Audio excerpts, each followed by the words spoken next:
Gostaria de agradecer a nossa conversa, hoje é um bate-papo importante, em que o senhor está apoiando aí uma iniciativa fomentada pelo deputado, da gente discutir a nova MP, que se refere à MP do Ambiente de Negócios, esse é o nome, ou apelidada de Liberdade Econômica 2. Acho que o intuito aqui é a gente entender o conteúdo dela e o porquê, porque ela tem essa cara, porque ela trata de determinados aspectos. Então, eu queria até agradecer aqui, em nome de todos nós, né, deputado, a presença do Dr.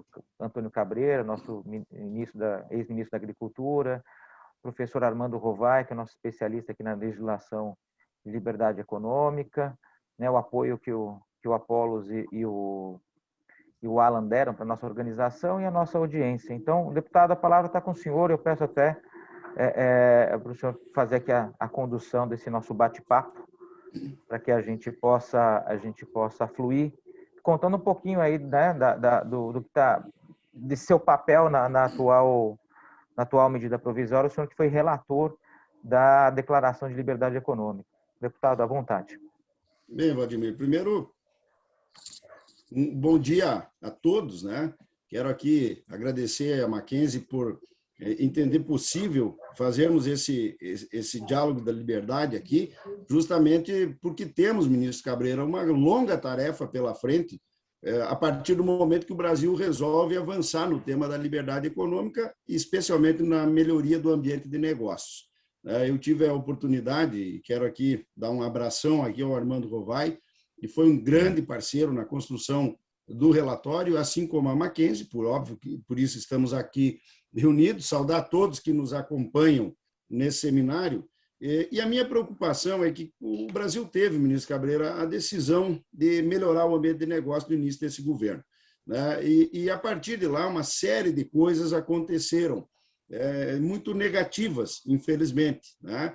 O governo acabou tendo um nuance político diferente daquele original, perdemos alguns atores importantes, eu falaria aqui do Salim Matar, do Paulo Ebel, que deixaram a equipe do Ministério, mas, para nossa alegria, acabou saindo a medida provisória do ambiente de negócio ou a Liberdade Econômica 2. Só que, em meio a tudo isso, tivemos a pandemia. E a minha grande preocupação, justamente, é de que nós precisamos avançar muito, porque, neste momento, o Estado acaba tendo um protagonismo maior ainda, uma dependência da economia, das pessoas com relação ao Estado, e nós não podemos nos descuidar fazendo com que esse Estado ache que tomou espaço de novo e tome conta de tudo, né? Porque o Estado, quanto mais dependência as pessoas tiverem dele, mais ele cobra das próprias pessoas com o aumento de impostos, com a falta de competitividade, né? Com a falta dos investimentos nas áreas adequadas. E isso é uma realidade. Nós tivemos ontem uma audiência pública, ministro, sobre a atualização da tabela do imposto de renda, né? Que não será atualizada. Então, você tem mais impostos, efetivamente, na vida do cidadão. As pessoas fecharam os seus negócios ou estão remodelando para essa nova realidade. Isso tudo precisa ser criado de uma melhor forma. E foi na Mackenzie que eu tive os primeiros dados, lá, Vladimir, com você, com o Alan, com tantos técnicos, sobre o Doing Business, né? Que é exatamente a classificação que o Brasil se encontra nesse, que é um dos índices mais importantes, porque é justamente o cenário internacional de confiança e credibilidade para a busca de investimentos. Esta medida provisória 2, ela traz um avanço importante, ela complementa aquilo que nós criamos, que foram os princípios da liberdade econômica.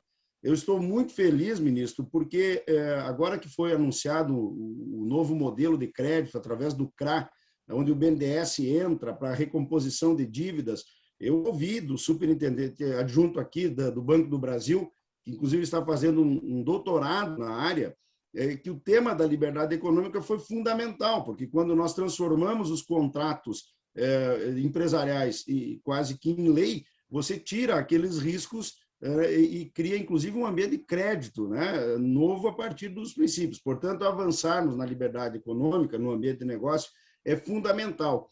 E aí, doutor Rovai, o senhor, que vai ser, no meu ponto de vista, o mais técnico, ela traz avanços que nós gostaríamos de ter na medida provisória 1 e que acabamos não conseguindo. Eu sou muito fã do médio risco que aparece agora na medida provisória do ambiente de negócio, né? Nós temos em Esteio o primeiro município do Brasil a fazer a sua lei municipal, que eles já estabeleceram o médio risco à época e que muito mais avanços eles puderam ter a partir disso. Nós temos o tema da segunda visita, uma série de questões dos fiscais que são muito importantes, e eu sou alguém que defendo, sim, o meu sonho é que o Brasil possa ter um liberalismo, né? Uma liberdade efetiva de negócios. Mas eu não consigo aceitar que nós não trabalhemos a retirada do peso do Estado na vida do cidadão e no empreendedor, porque senão nós não seremos de forma alguma competitivos. Aqui nós estamos entrando no inverno, ministro, e a gente já está tomando uns vinhos aqui, né? O Igor mesmo está aqui, lá de Itaqui, vinho da fronteira, é muito gostoso, né? A gente tem aí um enorme potencial, né, de crescer nesse segmento e tantos outros, mas eu peguei esse que é um exemplo. Eu não posso querer fazer um acordo com a Itália e com a França enquanto a carga tributária de um vinho aqui é 60%. É óbvio que nosso vinho nunca vai conseguir entrar lá. Por melhor qualidade que tenha, por melhor capacidade que tenhamos de fazer um bom vinho, nós não vamos ter a condição fiscal de fazermos, né? E paralelo a isso, só fazer um parêntese aqui, eu estou muito preocupado com o ambiente das reformas lá em Brasília. Eu não vejo convicção do governo ainda neste aspecto. Mandou lá uma reforma administrativa para o futuro, que é melhor que nada, mas eu acho muito pouco. Nós temos que ter coragem de enfrentar agora. E a tributária, eu não vejo convicção ainda do governo nisso.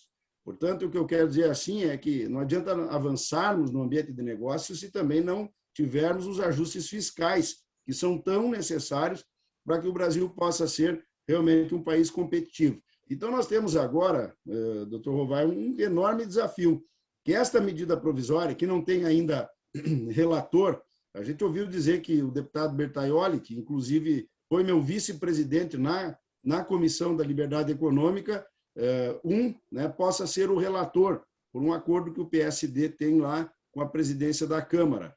É um bom quadro, alguém que pensa na linha que nós pensamos. Nesta medida provisória, ouvindo vários setores que eu convivo, né, da economia, eu recebi sugestões de 50 emendas aproximadamente. Claro que nem todas elas vão ser acatadas, acolhidas, né? Chega lá na hora do relatório final, muita negociação acaba acontecendo e a gente tem que conseguir o avanço, não querer o ideal e forçar a barra. Esse risco nós corremos lá na Liberdade Econômica 1.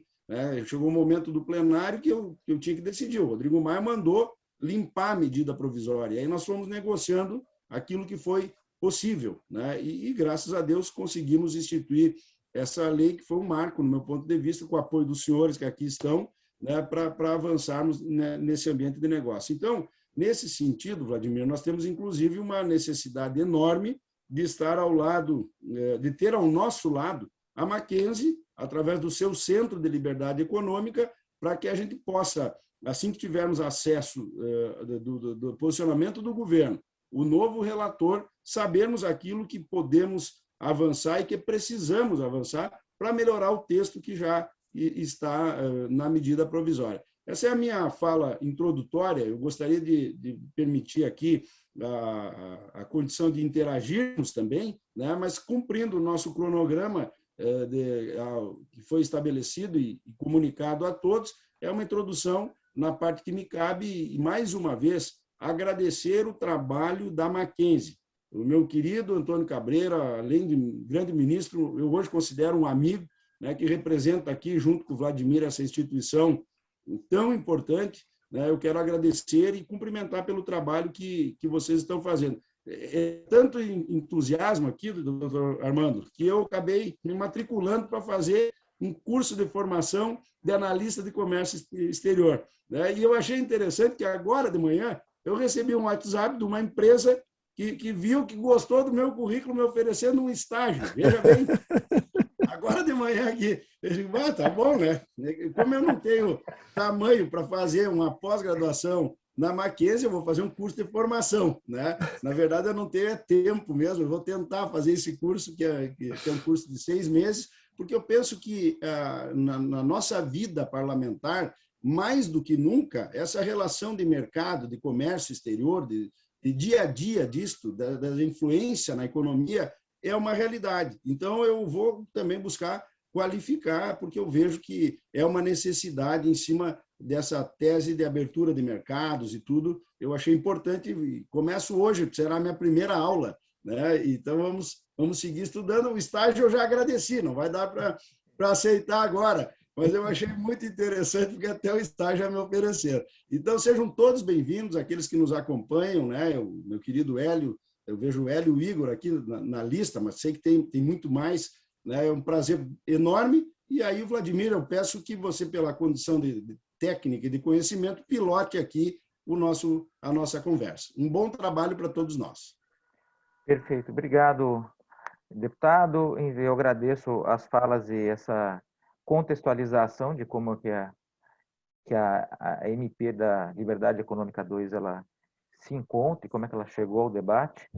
E aí, dando prosseguimento e cumprindo o nosso cronograma, eu peço ao professor Armando Rovai, que é o nosso especialista legal, né, em direito comercial e tem essa visão ampla sobre a lei da liberdade econômica e dos princípios aplicados ao direito, possa fazer essa reflexão sobre o teor da MP. Por favor, professor Armando, a palavra está com o senhor. Bom, muito obrigado, professor Vladimir. É uma satisfação estar aqui hoje, uma honra. Quero iniciar cumprimentando a todos, cumprimentar o ministro Dr. Antônio Cabreira. É uma satisfação estar aqui ao seu lado hoje, ministro. Deputado federal Dr. Jerônimo Gorgen, o relator da Lei de Liberdade Econômica, que é um incansável, um deputado extremamente trabalhador, habilidoso, com um talento nato para exercer essa função tão primorosa para fazer com que o Brasil realmente tenha condições de se tornar um país produtivo, focado para atividade negocial, para atividade empresarial. Professor Vladimir Maciel, coordenador do Centro Mackenzie de Liberdade Econômica, que tem feito um trabalho primoroso.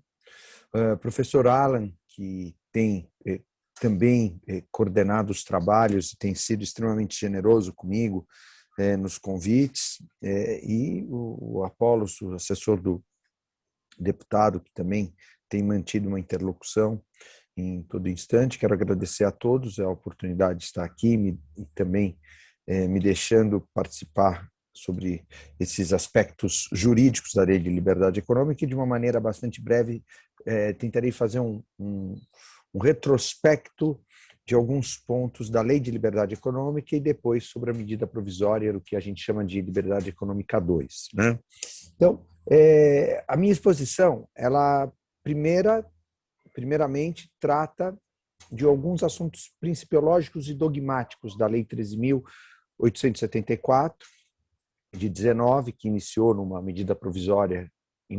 uma medida provisória, depois foi transformada em lei, e posteriormente, num segundo momento, quero trabalhar com a medida provisória 1040 de março de 2021.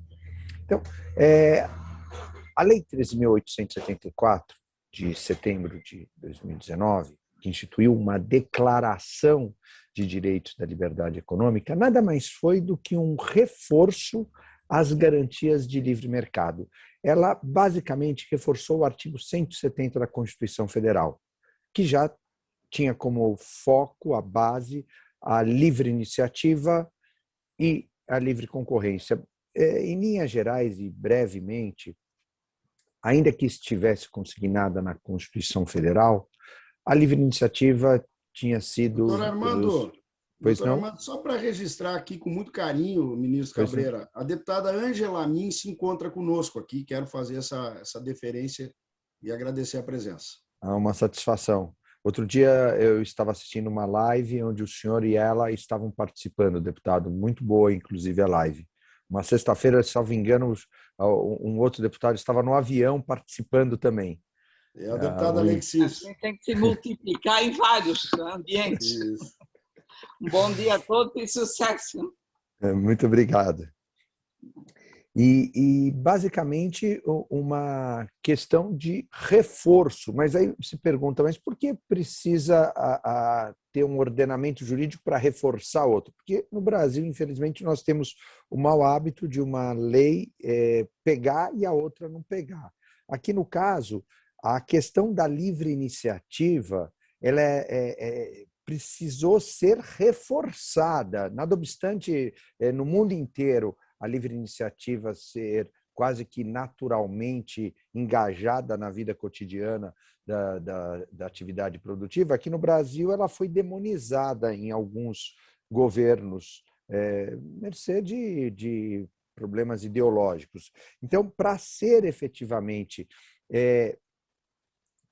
tratada de uma maneira adequada, a Lei de Liberdade Econômica avançou garantias de livre mercado através da Lei de Liberdade Econômica, colocando a livre iniciativa e a livre concorrência como elementos fundamentais da Lei 13.874, que foi apelidada apenas de Lei de Liberdade Econômica para desburocratização e simplificação dos atos negociais. Ela alterou uma série de expedientes, o Código Civil, a Lei de Registro Público, a Lei de Sociedades por Ações, uma série de decretos, a Lei de Consolidação das Leis do Trabalho, enfim, uma série de dispositivos legais, tornando mais lépida a legislação brasileira para a atividade produtiva.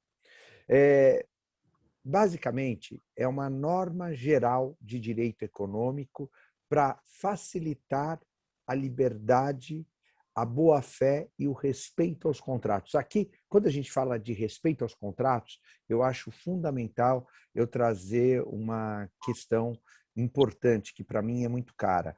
Eu sempre uso um exemplo de um sistema que eu emprego na minha casa. O Código Civil foi alterado em alguns dispositivos pela Lei de Liberdade Econômica, e de uma maneira muito breve e para não tomar o tempo também que me foi dado, alguns artigos que foram alterados.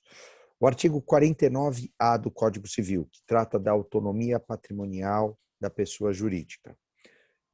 Isso possibilitou que a pessoa jurídica ficasse especificamente separada da figura dos seus sócios, para que ela pudesse dar continuidade, implemento e incentivo à atividade produtiva, onde o risco negocial ficasse efetivamente implementado e, como em qualquer lugar do mundo desenvolvido, a atividade produtiva pudesse se desenvolver com a consequência da busca pelo lucro, mas sem arriscar o patrimônio pessoal dos sócios indevidamente, ou seja, com um risco pelo menos calculado, como funciona nos países desenvolvidos.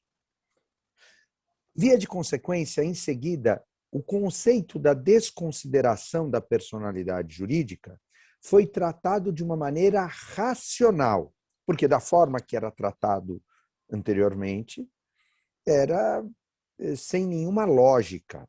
Pelo menos com a Lei de Liberdade Econômica, do ponto de vista dogmático, prático, passou-se a encarar consequências do conceito da desconsideração da personalidade jurídica de uma maneira objetiva, clara e precisa, não com aquela bagunça que tinha aplicação perante a atividade produtiva. Quer dizer, para aqueles que querem empreender, querem desenvolver uma determinada atividade, podem mensurar o seu risco com determinada qualidade, sem arriscar o seu patrimônio pessoal à mercê de que um juiz, um determinado promotor na seara do Justiça do Trabalho, por exemplo, venha encarar determinada consequência e invadir o patrimônio pessoal dos sócios sem razão existente.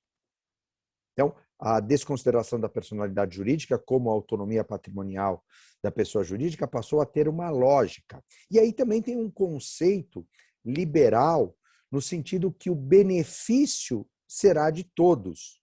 Isso tem um conceito também, que eu não quero me ater agora, mas que vem ao encontro próprio de que a livre iniciativa é articulada conjuntamente com a livre concorrência, que são fatores absolutamente capitalistas, e isso não tem mal nenhum, porque são fatores que levam à atividade que se desenvolve em pró do benefício de todos, tirando aquele ranço de que, porque é uma atividade capitalista, vai ser deletéria. Pelo contrário, é essa atividade que vai beneficiar a todos, a comunidade, em razão da função social da empresa. Porque é a função social da empresa que, no final do dia, vai trazer o benefício geral de toda a comunidade. É através dos impostos atribuídos da empresa, que são angariados pela empresa, que se vai ter a construção de hospitais, de escolas, pagar-se o funcionalismo, a infraestrutura necessária para o desenvolvimento do país, enfim, tudo isso a partir da livre iniciativa. Mas não é só. Eu tive, com a Lei de Liberdade Econômica, a possibilidade da criação da sociedade unipessoal, uma conquista fantástica, aquilo que se esperava há 50 anos na sociedade limitada. Eu tive, a partir já finalizando a Liberdade Econômica 1, a partir da criação da Lei de Liberdade Econômica, o respeito aos contratos. Finalmente, nós tivemos, a partir da criação da Lei de Liberdade Econômica 1, a possibilidade de que o pacta sunt servanda, ou seja, aquilo que as partes combinam, seja respeitado, como funciona em qualquer lugar do mundo civilizado. Aqui no Brasil, passou-se, pelo menos nos últimos 40, 50 anos, a demonizar a figura do respeito aos contratos. Tudo que foi combinado aplicava-se à teoria da imprevisão, rebus sic stantibus.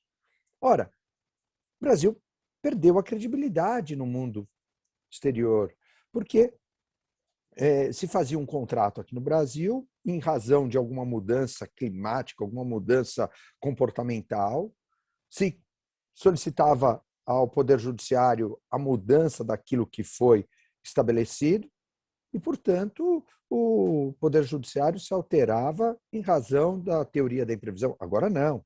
O artigo 113, 421 e 42A do Código Civil, de uma maneira fantástica, alterado pela Lei de Liberdade Econômica, que possibilitou que, efetivamente, contratos devem ser cumpridos. De uma maneira muito breve, para eu não me alongar aqui no meu prazo, e já entrar na Liberdade Econômica 2, na medida provisória, contratos na vida devem ser cumpridos. A alteração daquilo que foi combinado tem que ser exceção da exceção da exceção. E é isso que a Liberdade Econômica 1 fala.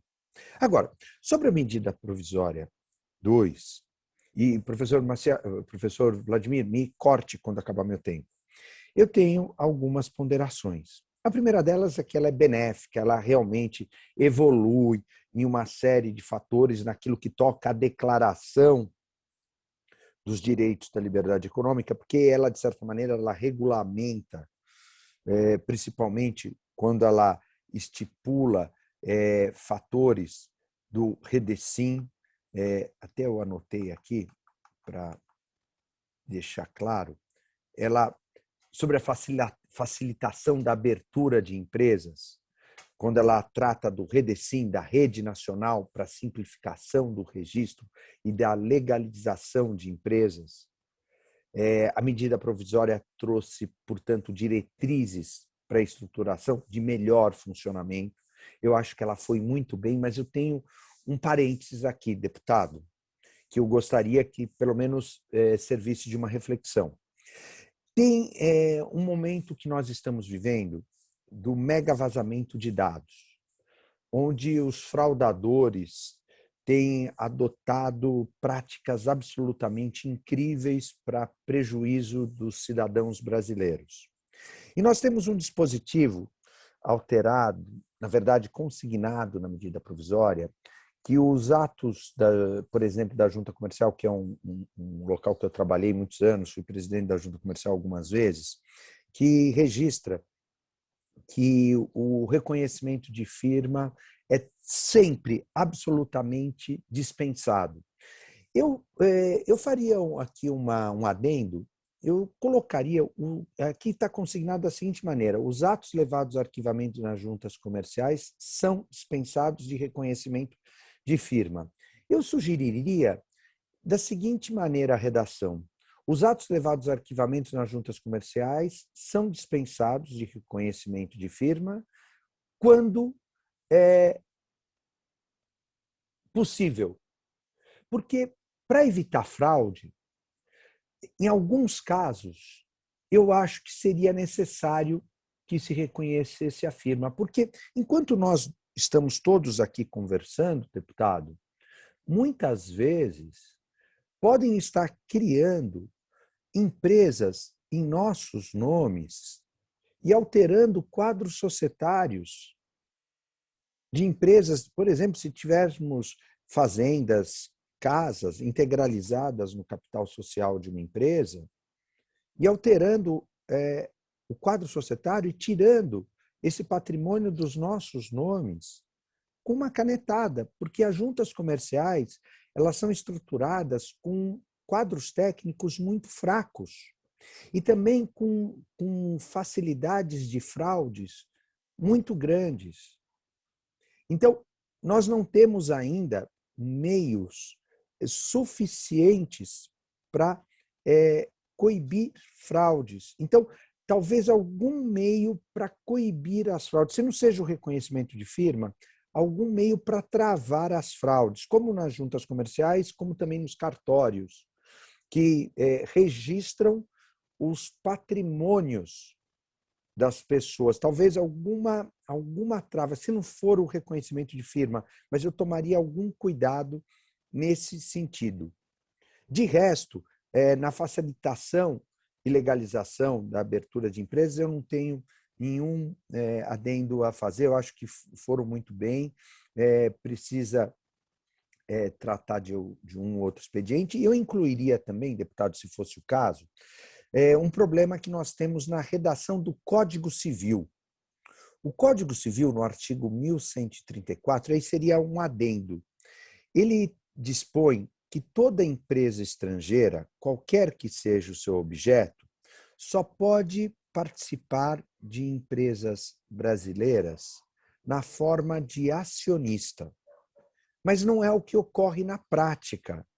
Na prática, toda empresa estrangeira participa no quadro societário de empresas brasileiras como cotistas, como limitadas. Isso por quê? Porque no passado, as empresas vinham para o Brasil e, para não publicar balanço, porque não queriam dar conta da apresentação do balanço e remeter os seus lucros para o exterior, faziam na forma de limitada e era permitido, porque não tinha a regra do Código Civil, não tinha esse artigo 1134. Em 2002, entrou esse artigo e ninguém se deu conta desse artigo. Então, se ninguém se deu conta de 2002 para cá, 2003, quando promulgou o Código, pode continuar.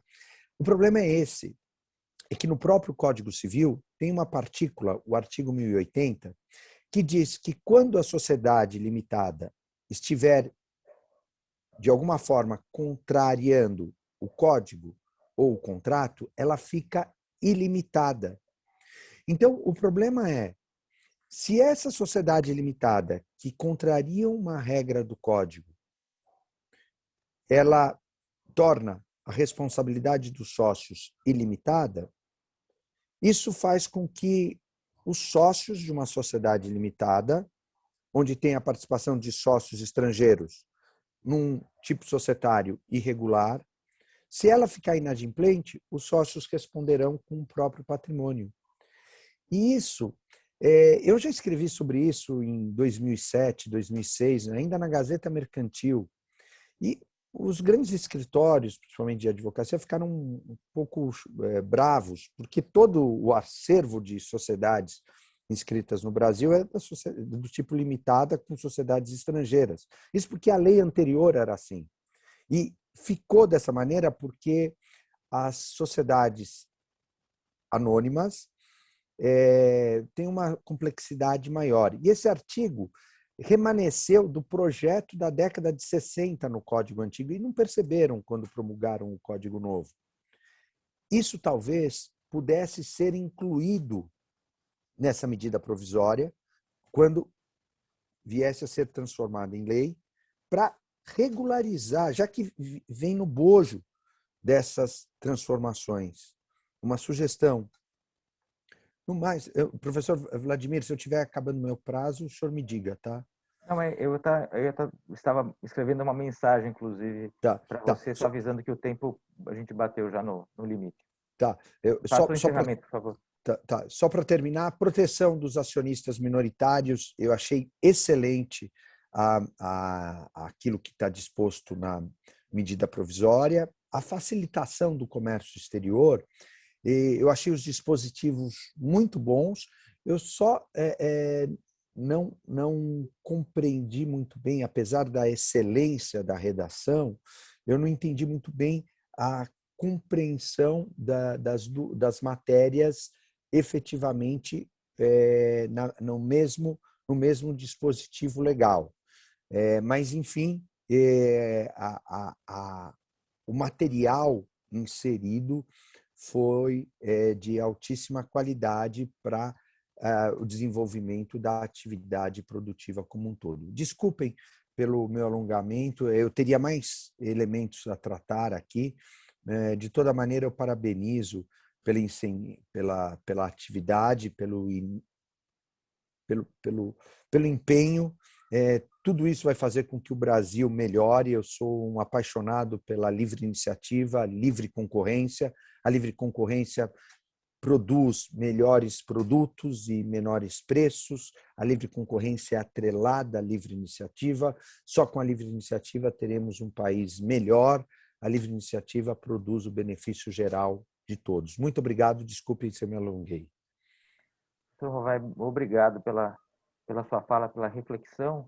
E eu vou aproveitar e já fazer um gancho na sua fala sobre o porquê que eu entendo que esses dispositivos foram redigidos num único texto de lei que trata de assuntos diferentes. Eu vou pedir a licença para eu fazer aqui a projeção de uma breve apresentação que traz elementos para a gente refletir. Bom,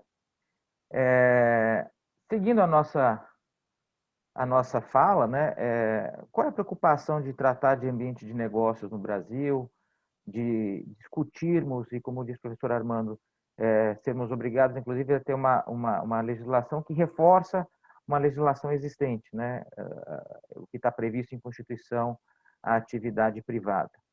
Porque, assim, ao longo das décadas, e particularmente das últimas 4 décadas, né, o Brasil, que era um país conhecido como terra de oportunidades, ao qual todos os nossos ancestrais que vieram para cá, que todos aqui no Brasil somos fruto de uma grande mistura de imigrantes com locais, quem veio para o Brasil veio para empreender, veio para buscar uma vida melhor, para trabalhar, e o Brasil tinha esse papel de terra de oportunidades, e principalmente nas últimas 4 décadas, ao longo, né, isso não foi de uma hora para outra, mas foi um processo cumulativo, a gente foi deixando de ser terra de oportunidade e virou terra de dificuldades. E o desempenho do Brasil em diversos indicadores reflete isso daí. Então, o foco é o doing business. Por que o doing business? Porque a impressão, quando a gente pega o texto da nova medida provisória, é que ela trata de diversos assuntos que aparentemente se referem a ambiente de negócio, mas são desconexos. Só que ela, do ponto da minha análise, que não é uma análise jurídica, ela é muito pragmática em tentar atender aspectos do indicador do Doing Business. E por que isso daí? Porque o indicador do Doing Business é o mais popular, o mais famoso indicador de ambiente de negócios. E no começo da atual gestão, houve uma promessa do governo federal de que, ao final dos 4 anos, o Brasil estaria próximo da posição dos 60 melhores países e se fazer negócio medido pelo Doing Business. Então, essa era a régua de medida. Então, o texto da medida provisória ele é muito orientado para atender os aspectos mensurados pelo Doing Business. Desse ponto de vista, é suficiente tudo o que ela faz para melhorar o ambiente de negócio? Não. Mas ela ataca aqueles pontos que têm um diagnóstico, que tem uma medida e que, de fato, o desempenho do Brasil é ruim. Então, ela se soma à Declaração da Liberdade Econômica e vai especificamente tratar de aspectos do indicador do Doing Business. Então, se vocês olharem, né, o Doing Business é um relatório que o Banco Mundial calcula, coletando dados e entrevistando empresários, empreendedores de 190 países, e ele trata desses 10 aspectos. Se a gente olha esses 10 aspectos, aí fica claro o teor da nova medida provisória. Então, os 10 aspectos: abertura de empresa, obtenção de alvará de construção, obtenção de eletricidade, que é a ligação de eletricidade no empreendimento, facilidade com que isso ocorre, registro de propriedade, facilidade ou dificuldade na obtenção de crédito, proteção aos investidores minoritários, por isso que aparece o texto na nova MP.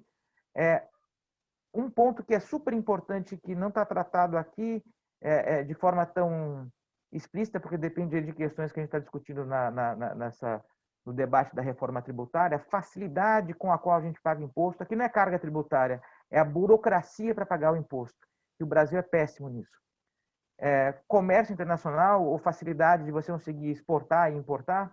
Execução dos contratos, o professor Rovai foi muito incisivo nessa tecla, né? Contrato tem que ser cumprido. Então, execução de contrato, cumprimento de contrato e, por fim, resolução de insolvência. Quando uma empresa tem um cliente e o cliente não paga, e ela recorre judicialmente, quão fácil ou quão difícil isso acontece.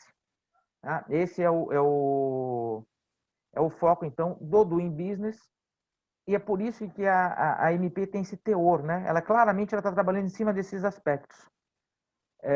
Como é que esses índices eles se encadeiam, né? O índice do Doing Business é um tipo de índice que a gente fala que é a facilidade ou a liberdade para empreender.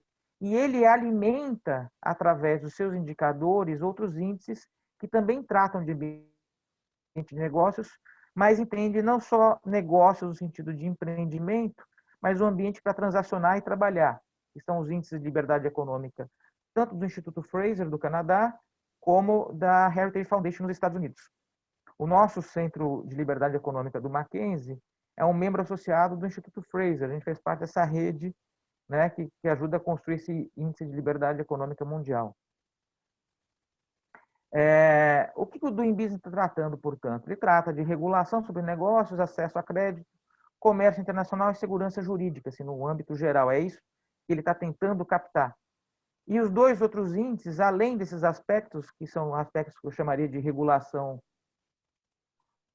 sobre negócios, ele trata regulação sobre trabalho e crédito, segurança jurídica também, estabilidade monetária, no caso do Instituto Fraser, e tamanho de governo.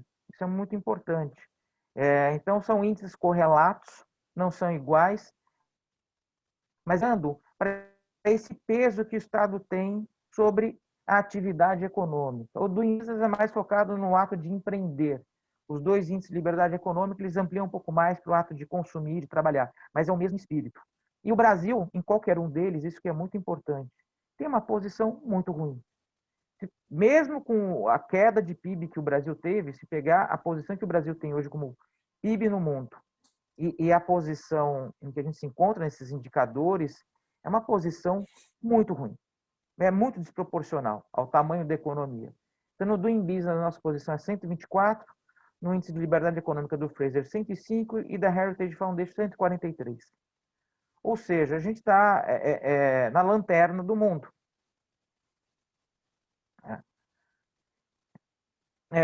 O Doing Business, a gente pode ler ele de duas formas. Aliás, tanto os dois outros índices também têm essa forma de ler. A gente olha a posição do país num ranking, nesses 10 tópicos, né? E tem uma média, quer dizer, qual, dentro dos países do mundo, né, que a gente se encontra. Então, o Brasil está nessa posição 124. E tem a pontuação, quer dizer, que é a nota mesmo de desempenho, de 0 a 100. Né? Se fôssemos um aluno, né? Qual seria a nossa nota aqui em ambiente livre para negócios? Bom, às vezes a gente vai ver em breve que o desempenho do Brasil deixa a desejar. Então, como eu tinha dito, nossa posição 124, nossa nota em 2020 avançou um pouquinho, meio ponto, né, meio ponto de 100, entre 2019 e 2020. Então, a gente sai de 58,6 para 59,1. Só que, assim, no ranking de 0 a 6, a gente ainda não atingiu nem 60. Então, nós somos um aluno medíocre aqui no ambiente de negócios. E depois de mim, o doutor Cabreira vai fazer as considerações como empresário, e não precisa fazer conta para isso. Quem empreende sabe quão difícil é. Essa nota medíocre se reflete na dificuldade para empreender no país. Veja, o Brasil melhorou, isso é um bom sinal, mas é uma melhora muito sutil, é devagar. Os dados do índice de 2020, coletados pelo Banco Mundial, eles ainda não estão captando os efeitos da nova lei de liberdade econômica. Por quê? Eles foram coletados ao longo do ano de 2019 e a lei foi promulgada em outubro. Então, não tinha ainda o tempo de ter efeito. A gente espera que os próximos relatórios do Banco Mundial, pelo menos em alguns quesitos, o Brasil melhore um pouco mais por conta da lei. A pontuação do Brasil, né? Vamos olhar os componentes, esses 10 componentes que fazem parte da nova MP da liberdade econômica. Onde que nós somos melhores? Isso porque tem acontecido um avanço nos últimos anos. O processo de abertura de empresa é a nossa maior nota. E aí o professor Armando depois pode até me fazer uma consideração, que o senhor falou isso na segunda-feira, nosso outro webinar, que existe uma diferença, né? Abrir empresa é uma coisa e fazer as inscrições são outras. Então, quando a gente entende que o melhor aspecto aqui nosso é a abertura de empresa, eu até pedi, professor Armando, o senhor pode só fazer aquele comentário que fez segunda sobre abrir empresas e inscrição para pontuar, entender por que a gente tem esse indicador melhor? Não sei se o professor Armando me escutou, mas, enfim. Escutei. Oi, desculpa. Imagina. O que é tratado é que muitas vezes se pensa, poxa, vou abrir uma empresa na junta comercial ou no cartório de registro civil de pessoas jurídicas. O ato perante a junta comercial, ele se dá muitas vezes, dependendo da circunstância, no mesmo dia. Isso não é de hoje, é de alguns anos para cá. Se você pega, por exemplo, um escritório regional, como algumas cidades têm, Ribeirão Preto, São José do Rio Preto, Santos, Franca, mesmo aqui em São Paulo, Associação Comercial e algumas entidades, Sindilojas, Federação do Comércio, Associação Comercial, enfim, você consegue tirar o documento e o cartão do CNPJ no mesmo ato. Agora, você precisa de uma autorização da CETESB. Aí demora, aí pode demorar 120 dias. Você precisa de uma autorização da prefeitura. Aí esquece, passa quase um ano. Aí você precisa de uma autorização de um alvará específico da prefeitura para uma atividade. Você pode ficar até 2 anos para conseguir.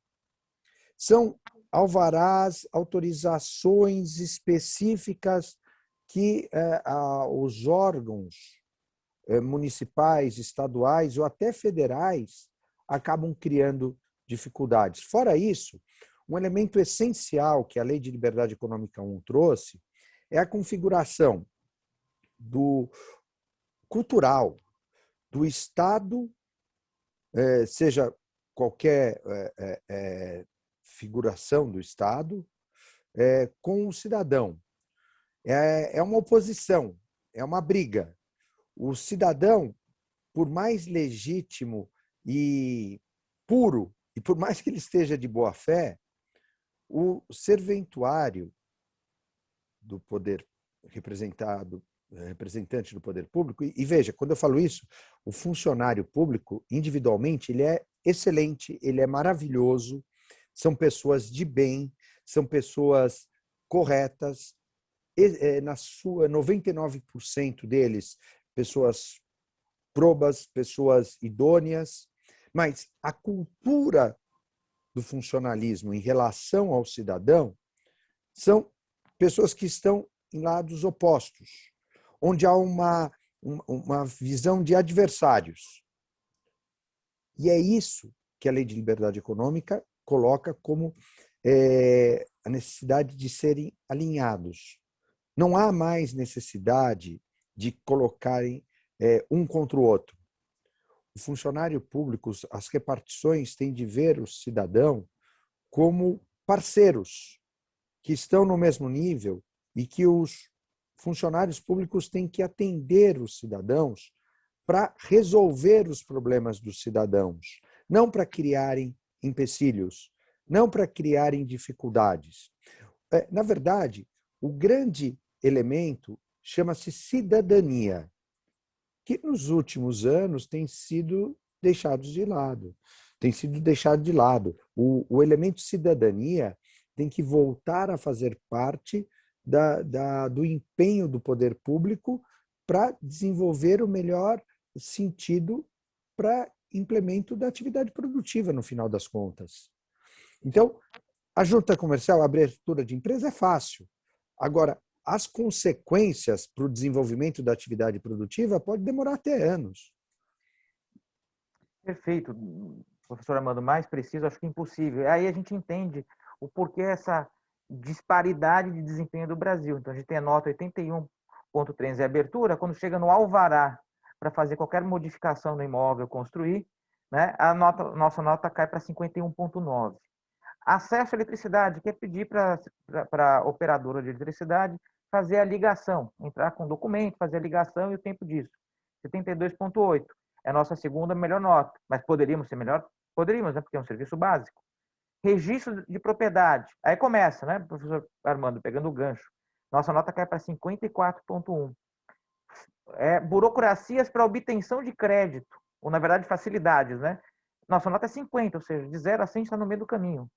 Proteção ao investidor minoritário, que isso importa muito, principalmente no mercado de capitais, haja vista a discussão que a gente teve com a Petrobras, né?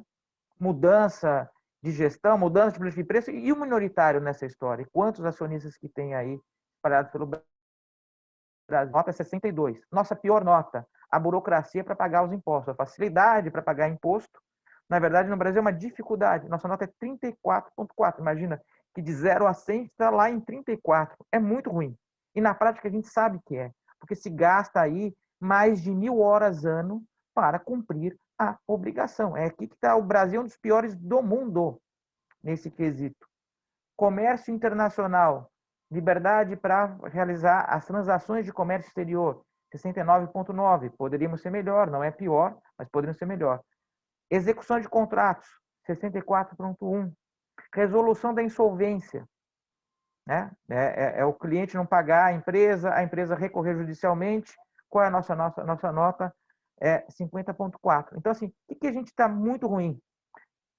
Pagamento de imposto, a burocracia para cumprir as obrigações fiscais, a burocracia para se obter crédito, acessar o crédito e a resolução de insolvência, nossas piores notas.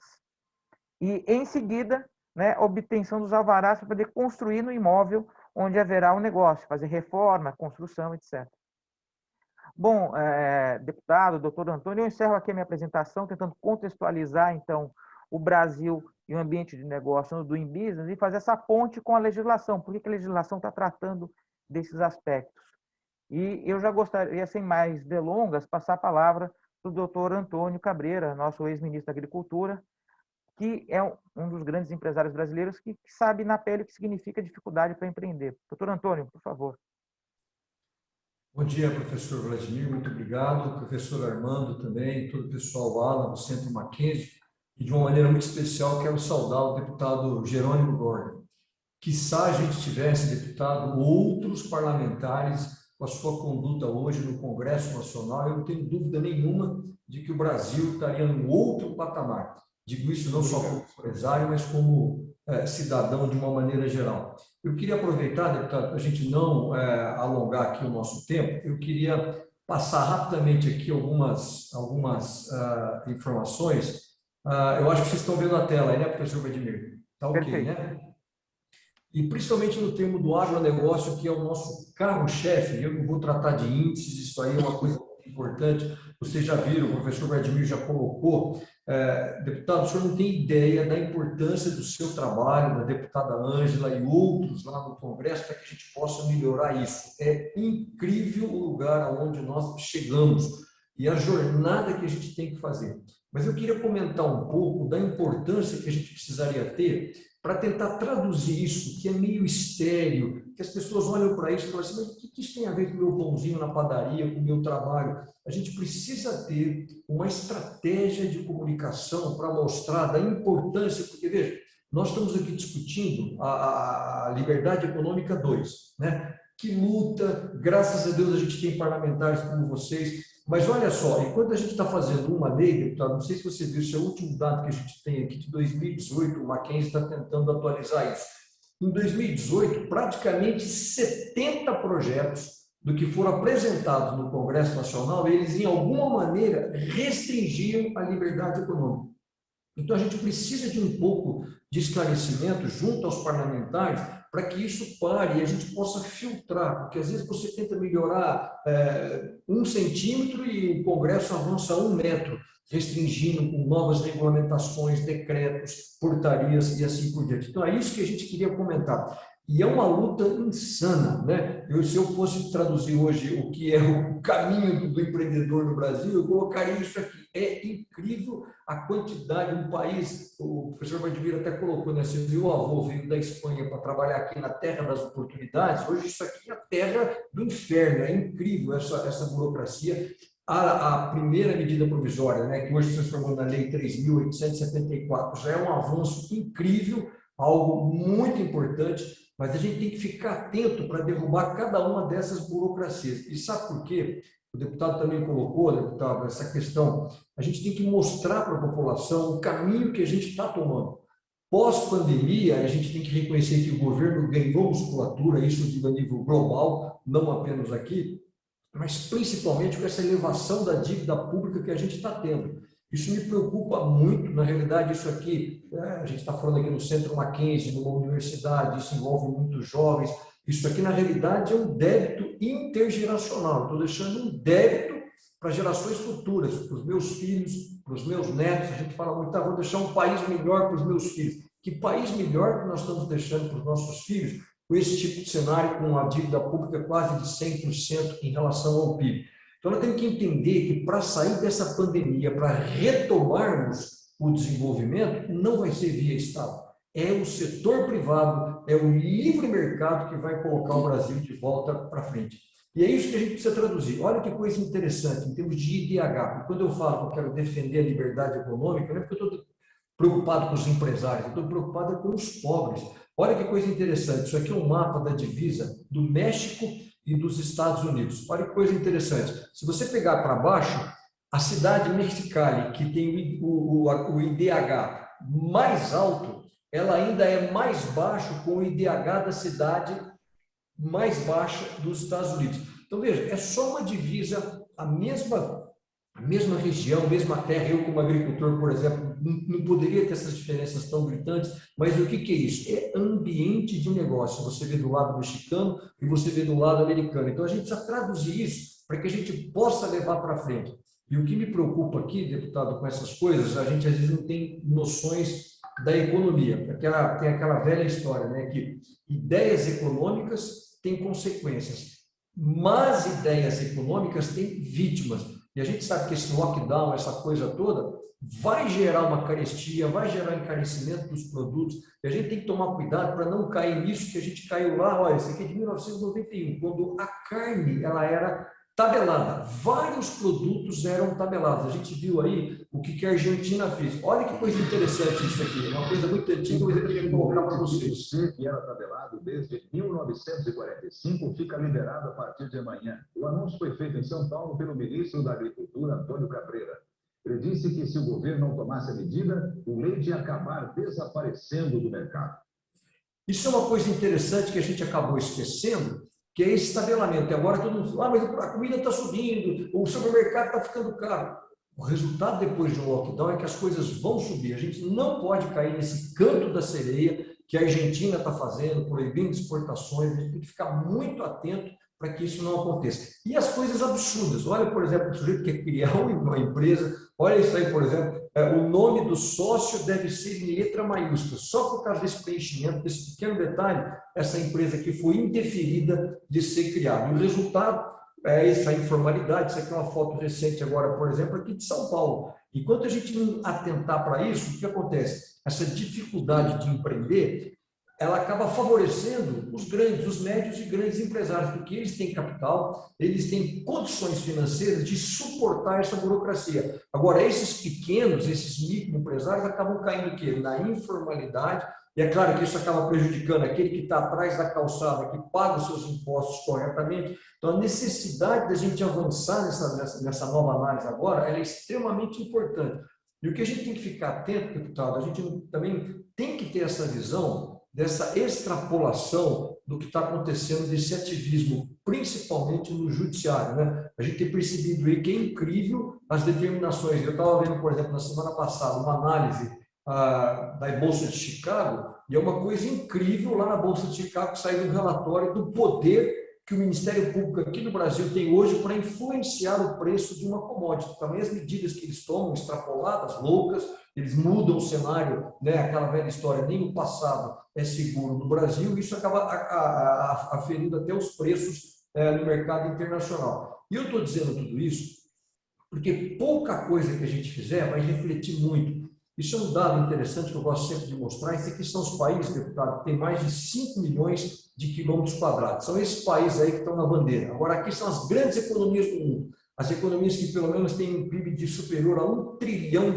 São esses países. E aqui são os grandes países em termos geográficos, são aqueles países que têm uma área superior a 150 milhões de quilômetros quadrados. Olha que coisa interessante isso.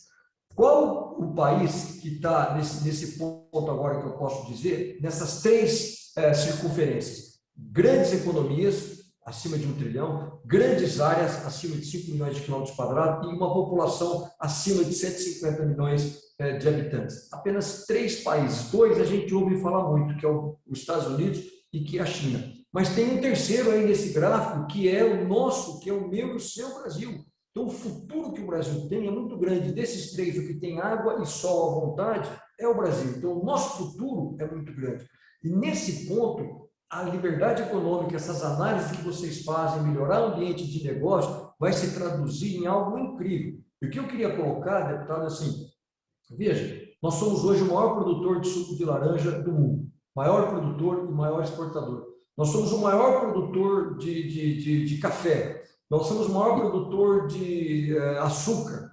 E sabe o que é interessante? Por essa falta de ambiente de negócio, o preço, por exemplo, do açúcar, o preço do suco de laranja não é determinado numa bolsa aqui, é determinado lá por uma bolsa de Nova York ou por uma bolsa de Chicago. Por quê? Porque nós não temos essa visão de ter um ambiente de negócios aqui para que a gente pudesse ter um mercado livre, que pudesse especular como se especula numa bolsa e a gente ser um ator fundamental na formação de preço. Então, por isso que isso aí é importante. E isso aqui, alguém ainda vai escrever muito sobre isso lá atrás, quando a gente teve essa liberdade econômica no que diz respeito ao agro, deputado, olha só o resultado do que é o nosso país. Apesar disso tudo, olha a performance do Brasil em termos de maiores produtores e maiores exportadores. Então, é isso que o Centro Mackenzie de Liberdade Econômica, eu sou muito grato que eles estão empenhados nisso. O futuro do Brasil, o país em si a gente tem, O que a gente precisa agora é melhorar esse ambiente de negócio para que essa performance se traduza. E é claro, a gente não pode esquecer de tratar também da reforma administrativa e da reforma tributária. Eu acho tão interessante que, quase praticamente para encerrar, no que diz respeito à reforma tributária, nós temos um exemplo notável do que aconteceu em 2017 lá nos Estados Unidos.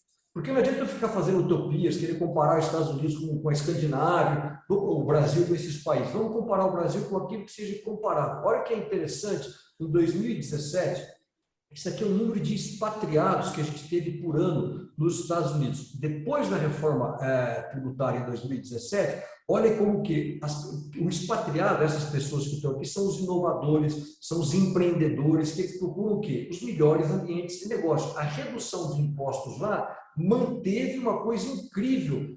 Essas pessoas deixaram de sair dos Estados Unidos. É o que a gente tem que procurar fazer aqui. E o que é mais importante, quando a gente defende uma melhoria do ambiente de negócio, uma redução dos impostos, eu não estou preocupado com os grandes empresários, eu não estou preocupado com os ricos, eu estou preocupado com os pobres. Olha que coisa interessante esse dado, também depois da redução de impostos nos Estados Unidos, a renda familiar disparou nos Estados Unidos, ela atingiu um recorde que não atingiu nos últimos 50 anos. Por quê? Porque você reduziu os impostos, e a redução de impostos significa mais dinheiro no bolso das famílias e principalmente daqueles mais pobres. Então, vocês têm um trabalho importantíssimo. Eu gostaria apenas aqui de reforçar esse trabalho do deputado Jerônimo, da deputada Ângela, todos aqueles que estão defendendo a liberdade econômica, porque essa é a chave. O nosso país, de uma maneira geral, o Brasil, não tem dificuldade nenhuma. Eventualmente, quem tem dificuldade é essa falta de um bom ambiente de negócio, a falta dessa liberdade econômica,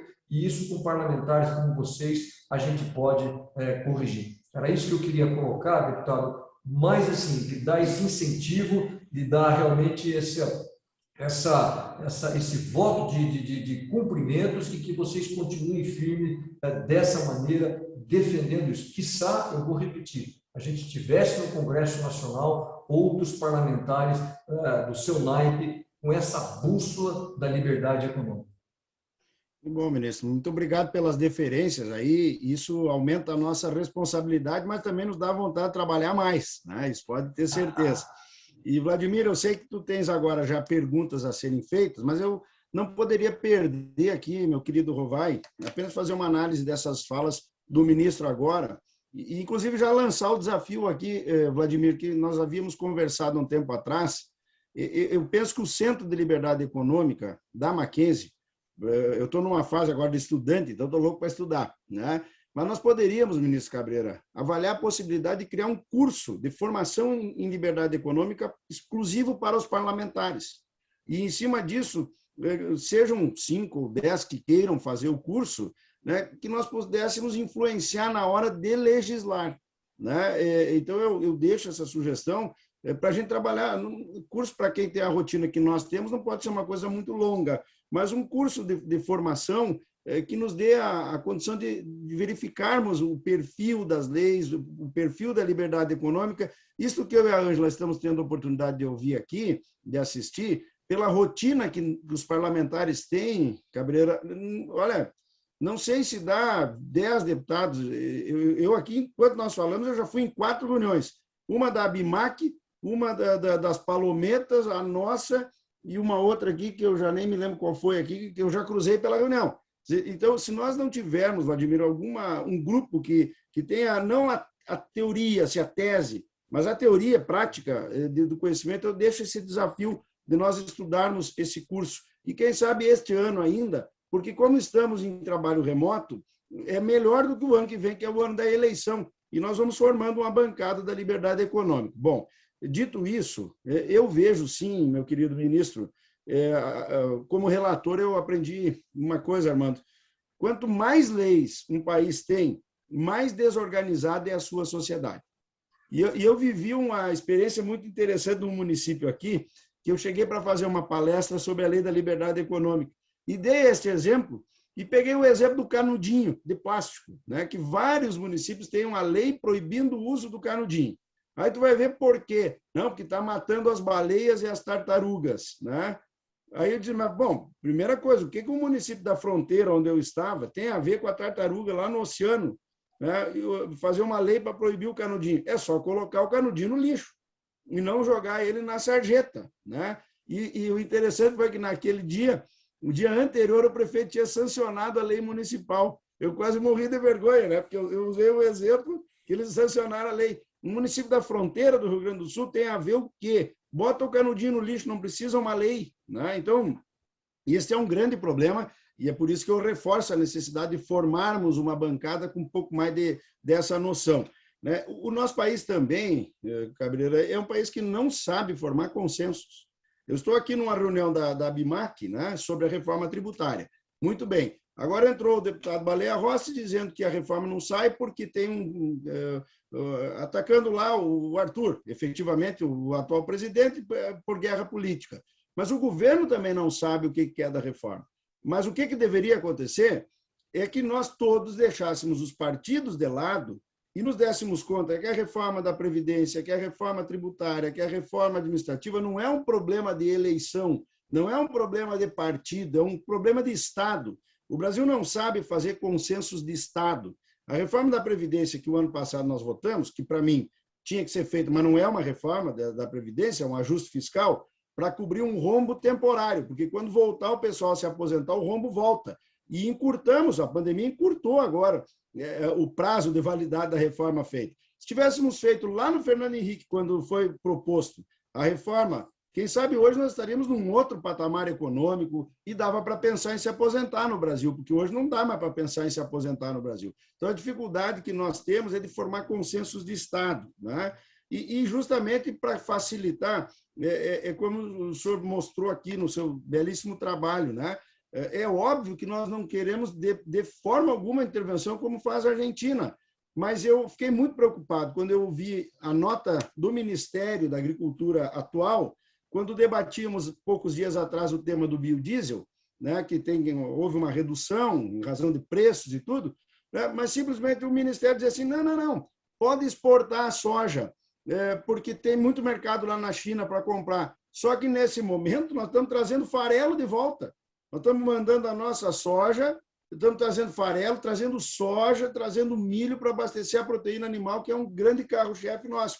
Nós precisamos ter, enquanto país, uma estratégia que o senhor começou lá e conduziu, e aqui bem lembrou, por isso eu aportei aqui, nós temos que ocupar o mercado, mas agregar valor. Esta é uma fase que nós precisamos agregar o valor para mandarmos para fora, para sermos competitivos. Mas aí tem o Estado em cima, né, Vladimir, muitas vezes, que impede que a coisa ande. E eu não tenho dúvida, por último, acabei fazendo uma nova palestra aqui, mas eu peguei as falas do ministro e me empolguei.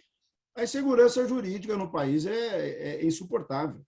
Muito por omissão do Congresso, que às vezes deixa de legislar. Nós temos uma Constituição, doutor Armando, que imagino que 80% dela ainda não tenha sido regulamentada, né? E por omissão nossa. Então, o Executivo faz por medida provisória a parte que lhe interessa, e o STF, que hoje virou até, vamos dizer assim, detetive, policial, virou tudo, manda prender e manda soltar, né? E essa insegurança jurídica impacta no ambiente de negócio com toda a tranquilidade do mundo, infelizmente. Então, acabei colocando aqui um pouco de cenários, né? Empolgado aí com a fala de vocês todos. Deputado, eu só queria fazer um comentário rápido. Sabe que o Ronald Reagan, ele tinha uma frase que é interessante. Ele falava que o pior que podia acontecer é quando você está fazendo uma reunião e chega alguém e fala o seguinte: olha, eu sou do governo e eu estou aqui para ajudar. Ele sempre criticava muito isso. Mas deixa eu lhe falar duas coisas. Primeiro, achei excelente sua sugestão do Centro Mackenzie. Professor Vladimir, vamos abraçar isso daí.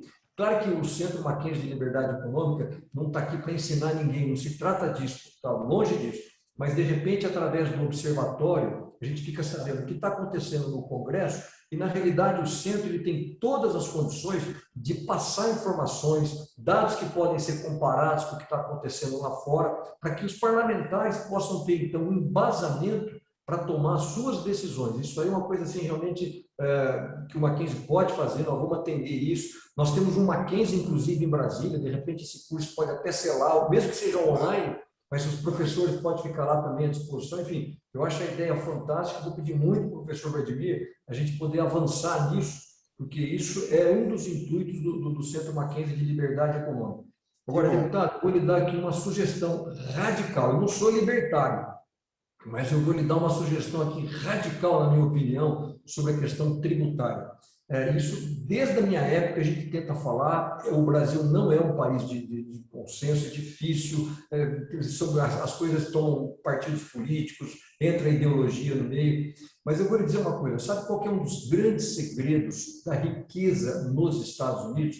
É que os 50 estados norte-americanos, eles são considerados um mercado único. Se você produzir um produto lá na Califórnia, você não pode ter nenhum impedimento, diferença de alíquota, nada se esse produto for para Nova York ou for para Massachusetts. É um mercado único. Pensa nisso, é uma medida radical. Por que não implementarmos isso no Brasil? Eu sei que não, Mohamed, você está defendendo a guerra fiscal. Eu estou defendendo literalmente a guerra fiscal. Eu já não fui um defensor, mas eu acho que hoje a melhor maneira da gente quebrar essa barreira da questão tributária é abrir a liberdade da questão tributária. Por quê? Porque se eu, como empresário, eu tenho que competir com alguém para poder vender o meu produto, por que o poder público também não tem que competir pelos contribuintes ou pelos pagadores de impostos? Porque hoje o que eu faço? Se eu tirar um produto de São Paulo e eu quiser mandar, por exemplo, para o Pará, é impressionante a quantidade de barreiras e diferenças de alíquotas que eu tenho que pagar. Para quê? Para gerar emprego depois de uma pandemia. Então fica aí uma sugestão, eu sei que é radical, o pessoal se assusta, mas por quê, deputado? Se nós tivermos essa liberdade tributária, o poder público, de uma maneira geral, ele vai ter que se adequar, ele vai ter que acertar o seu orçamento, porque senão ele vai perder a base da receita. O contribuinte vai sair daquele estado e vai para outro. E não é, então vai ficar todo mundo só nos estados ricos. Não. Existem empresas que vão ficar no Pará, que vão continuar no Mato Grosso, porque lá que está a matéria-prima. E nesse ponto, só para terminar, eu queria dizer uma coisa assim, o que a gente precisa fazer, o pessoal às vezes critica muito a China, né, com essas teorias, a China não sei o quê, esse vírus não sei o quê, papapá. Na realidade, a gente tem que saber o seguinte, por que, por exemplo, uma máscara, por que um respirador está sendo produzido na China e não está sendo produzido aqui no Brasil? Sabe o que é que espanta? É que se a gente pegar esses índices, deputado, que o professor Vladimir colocou aí, a China, quer dizer, a gente pensa que às vezes é um país fechado, ela tem uma classificação melhor do que o Brasil. A China tem uma liberdade trabalhista melhor do que o Brasil. Então é incrível isso. Então, assim, por que a gente exporta a soja e não exporta, por exemplo, o frango pronto ou o porco pronto? É uma questão principalmente tributária. Então, vamos analisar isso e dar as condições para que a gente possa agregar valor e aí a gente vai ver, quando a gente tiver essa questão tributária resolvida, pode ter certeza que o Brasil vai ser um grande exportador, não apenas de commodities, mas de produtos prontos, como é o nosso futuro. Ótimo. Que coisa boa. É isso aí. Agora, no final, a conversa embalou mesmo, né? Vladimir, você tem as perguntas aí? Sim, tenho aqui, ó. Nós temos 3 perguntas aqui no chat e um comentário, tá? Então, eu vou fazer na ordem aqui.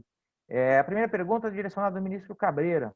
Doutor Cabreira, em sua opinião, e é o João Mazzoni que fez a pergunta, até onde a adoção de ESG está muito em voga agora, meio ambiente, sustentabilidade e governança, ajuda ou atrapalha empresas consolidadas e emergentes na realização de negócios no Brasil? Bom, o ESG, né, que é o Environment, Social e Corporate Governance, é algo assim, é uma coisa voluntária que depende das empresas. Mas nesse ponto eu queria destacar 2 coisas. Tem que ficar claro que a questão ambiental ela é um ponto primordial para qualquer empresa, para pequena, para média e para grande. Ninguém vai sobreviver se não tiver essa preocupação ambiental. Só que nós temos, como brasileiro, a capacidade de poder diferenciar qual é a grande estratégia que tem por trás disso. Primeiro, a gente tem que tomar cuidado, eu me lembro isso lá desde a ECO 92, a Rio 92 que eu participei, e você percebia nitidamente que não era nem tanto uma preocupação ambiental. O que você via por trás disso era a necessidade de se ter uma governança global. ou seja, países de fora determinarem algumas coisas para que o mundo possa seguir. Você viu isso agora, por exemplo, na questão tributária. A secretária do Tesouro lá nos Estados Unidos, ela está propondo a criação do imposto global mínimo. Por quê? Ela está isso é um colonialismo, é incrível que ninguém fala nisso, porque ela está propondo o seguinte: olha, nós vamos ter um nível mínimo, uma alíquota mínima de impostos para que as empresas não deixem os Estados Unidos. E da mesma maneira, as pessoas às vezes querem colocar alguns patamares que vão prejudicar realmente o Brasil. E segundo, a gente sempre tem que também ter o poder de destacar disso uma verdadeira guerra comercial. Por quê? Porque desde 1990, há mais de 30 anos, quando eu estava no Ministério da Agricultura, eu pegava um avião aqui no Brasil, ia lá na Europa para falar de desmatamento, para falar, isso nunca vai mudar. Por quê? Porque existe um sentido comercial. Eu não estou dizendo que o meio ambiente não é importante, longe disso, mas a gente tem que saber, porque a Europa ela não é competitiva com os nossos produtos. Então a gente tem que saber diferenciar isso. Sabendo diferenciar essas coisas, nós temos que procurar sempre aprimorar essa questão ambiental. E aí entra uma outra coisa que não é a questão nossa, como a gente vê.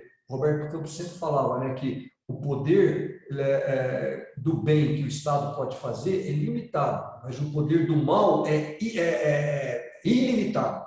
Quer dizer, nós temos o Código Florestal, bastava a gente cumprir o Código Florestal, e o Brasil, nenhum país teria uma lei ambiental como o Brasil tem. Só que, no entanto, a gente não consegue implementar o código, ele é judicializado, ficou 8 anos aí para ser decidido pelo Supremo Tribunal. Então, essa falta da agilidade do poder público, inclusive implementar uma lei que já foi aplicada. Agora, não resta dizer o seguinte: o Brasil tem hoje o maior e o melhor ativo ambiental do mundo. Ninguém consegue produzir uma proteína animal ou uma proteína vegetal com o ativo ambiental que a gente tem. O que precisa é nós, como brasileiros, sabermos vender esse ativo que a gente tem, que até agora a gente não soube vender. Obrigado, doutor Cabreira. Doutor Jerônimo, gostaria de fazer algum comentário? Não, posso passar acho para a perfeita a colocação. Apenas concordando aí. Ah, perfeito. Professor Rovai, tem uma próxima pergunta direcionada ao senhor. Quando a primeira lei de liberdade econômica foi editada, alguns partidos e associações chegaram a acionar o STF para questionar a constitucionalidade da medida. O senhor acha que isso pode acontecer quando a nova lei, a MP da Liberdade Econômica 2, for aprovada pelo Congresso? Há algum risco de não haver compatibilização com a ordem constitucional? A questão, primeiro, obrigado pela pergunta, professor Vladimir. A questão, salvo engano, foi no sentido do formato em medida provisória, que não haveria urgência inicialmente em ser organizado em medida provisória, porque talvez não houvesse mesmo. No entanto, que é premente que o Brasil tenha uma liberdade econômica, passa a ser verdadeiro também. De todo modo, o que importa na prática é que a Lei de Liberdade Econômica, na minha opinião, é a melhor lei que surgiu no Brasil nos últimos 50, 60 anos. Se o formato é o correto ou não, pouco importa. O que importa é que é uma lei necessária, é uma lei objetivamente que pode transformar o Brasil para melhor. Eu só gostaria de, em um minuto, trazer no gancho do que tanto o ministro quanto o deputado falaram, quanto à insegurança jurídica, quanto aos mecanismos para aprimoramento dos meios para desenvolver o país. A insegurança jurídica é o elemento essencial que leva o país a não implementar a atividade produtiva. E só alguns dados: a quantidade de normas que hoje nós temos no Brasil é assim um número terrível. São 5 milhões de normas em vigor. Se o Einstein ressurgisse no mundo, e especificamente no mundo jurídico, ele não poderia dominar 5 milhões de normas. Um melhor aparato de inteligência artificial, acho que vai ter dificuldades para desenvolver uma aplicação de 5 milhões de normas em vigor. Então, é um absurdo, conforme o deputado falou, a fabricação de normas como nós temos no Brasil. E só para nós analisarmos números, estatísticas, nós temos 27 unidades federativas, nós temos 5.530, salvo engano, municípios, nós temos 60 mil legisladores no país, nós temos 5 milhões de normas, entre leis, decretos, instruções normativas, em vigor. Nós temos 18 mil juízes para julgar e, portanto, aplicar essas normas como um todo. Nós temos 220, aproximadamente, milhões de habitantes e por volta de 100 milhões de processos em andamento. Quer dizer, e aquilo que foi dito e é ratificado no dia a dia, nos jornais e na prática, uma falta absoluta de uniformidade decisória pelo Poder Judiciário. De novo, sem criticar os juízes em si. Os juízes em si são pessoas de bem, na grande maioria das vezes. Mas o poder, o sistema judicial vai mal. E é evidente que vai mal pelos resultados. O sistema é lotérico. Quer dizer, a raiz do problema do desenvolvimento também que nós temos está no Poder Judiciário, está emanado na quantidade de leis, está emanado de uma necessidade absoluta de mudanças prementes. E quer dizer, qual que é o mecanismo para mudar isso?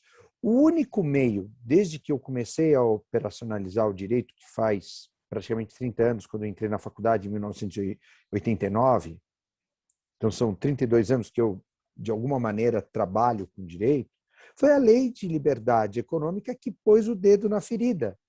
Quando, na Lei de Liberdade Econômica 1, vamos assim chamar, no artigo 5º, trabalha com impacto regulatório. Então, precisa ser dito isso como mais um elemento a ser enaltecido na lei, quando a própria legislação trata de um meio, de um mecanismo para, primeiro, analisar um eventual novo dispositivo legal antes que ele seja colocado para ser empregado na sociedade.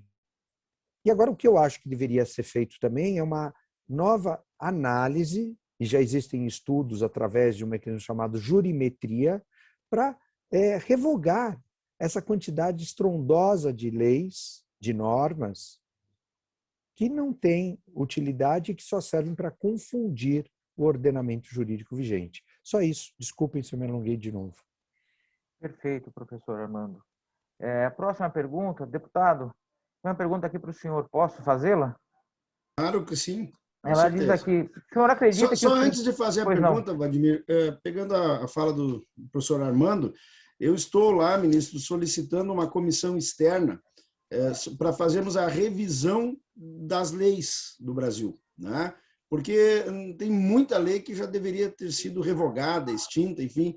E a minha surpresa foi que está criada uma comissão especial que não tem os membros indicados. Veja só a situação.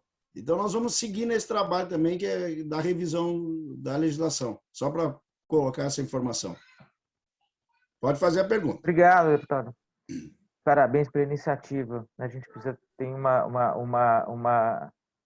processo de depuração e limpeza, né? Tem muito penduricalho, né? O senhor acredita que os princípios da liberdade econômica e da livre iniciativa são compatíveis com o modelo institucional brasileiro? Os colegas deputados são simpáticos às ideias de livre iniciativa, liberdade econômica? Qual é a sua percepção, deputado? Eu não vejo a tese do liberalismo como uma tese majoritária, mesmo na direita do Brasil. Mas eu vejo, sim, um grande apoio à questão da liberdade econômica sob o ponto de vista da diminuição do Estado, termos um Estado necessário, né? É óbvio que você tem a turma da esquerda que é o contrário, mas hoje a maioria do Congresso, ministro Cabreira, ela tende a apoiar a diminuição do tamanho do Estado, tende. Só que aí tem um pouco de formação de sociedade, né? Ao mesmo tempo que você quer que avance, bom, desde que mude, mas não mude comigo, né? Isso eu encontrei muito, encontrei na relatoria, Armando, setores organizados. Jerônimo, nos tira aí do setor de baixo risco. É melhor para nós deixar assim. Eu digo, mas como, por quê? 60% desse setor é um setor que convive com o contrabando e a ilegalidade. Quer dizer, se nós tirarmos o Estado de cima, eles vão crescer no mercado. Mas eles já se adaptaram tanto com os 40% que eles têm, que eles preferem não mexer nos outros. Então, esse também é um problema. A teoria e a prática. Mudar é bom. Estado necessário, ótimo, desde que eu possa estar preservado naquilo que me interessa. Esse é o problema da sociedade, né? Mas se eu olhar o Congresso, eu vejo que a maioria do Congresso, até alguns que são de partidos de centro e esquerda, que entendem sim que o menor tamanho do Estado é positivo. O tema da liberdade econômica tem boa aceitação, mas falta um pouco de conteúdo para explicar. Quando eu relatei a lei, Cabreira, teve vários municípios que o PT votava contra a lei, né? Simplesmente votava contra, porque confundia a tese de liberdade, liberalismo, isso tudo. Eu tive um enorme trabalho para mostrar que a liberdade econômica, primeiro, não é para os grandes, é para o médio e para o pequeno, e depois que não é o liberalismo, é uma condição de ambiente de negócios. Até para ser liberal, você tem que ter um bom ambiente de negócio, mas não é o liberalismo. Então, isso é muito novo, é muito recente. E aí eu digo que o próprio presidente da República, ele não colocou para ele essa bandeira. É uma bandeira do governo, foi o atual governo que fez. Mas se o presidente tivesse também um pouco mais de convencimento nisso, seria mais fácil de a gente avançar mais. O governo tem, uma parte do governo tem isso, tanto é que fez a medida provisória 2, mas não é o governo inteiro também para ajudar a mostrar para a sociedade o que é a importância da melhoria do ambiente de negócio. Mas acho sim que o Congresso majoritariamente tem este pensamento, não de liberalismo, mas de um Estado necessário. Obrigado, deputado. Vou pegar até um gancho aqui do comentário do Hélio no chat. Ele disse o seguinte, né? Há necessidade de adequação regulatória nos municípios para a aplicação de normas de liberdade econômica. E números ainda ignoram sua incidência.